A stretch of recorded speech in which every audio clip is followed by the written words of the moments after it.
Hello everyone, in this video I will show you how to share notes to Instagram Reels.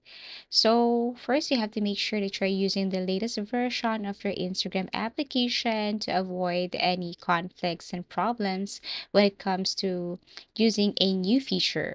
So to do that you have to go to Google Play Store if using Android and then search for Instagram. And if you see an update button right here, all you have to do is to click that one and then wait for a couple of seconds, and then once done you have to open this application or launch this application. Now this new feature is way too easy to use. What you're going to do here is you have to look for that reels. For example, you want this one right here. So what you're going to do now to share a note for this or to share notes to Instagram Reels is to tap at the share icon, and there is this new feature here, add note.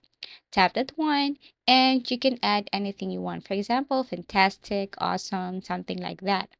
For privacy, you can set this to close friends if you want, or followers you follow back. Once done, click share and you will see your notes right here.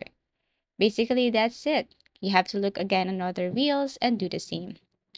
So just tap at the share icon, click at the add new note, and then share that note. As easy as that. So I'd really hope that this video helped you. So if you have any suggestions or topics that you want us to create for tutorials, please do comment down below. Please do like and subscribe to our channel and see you again in our next video tutorials.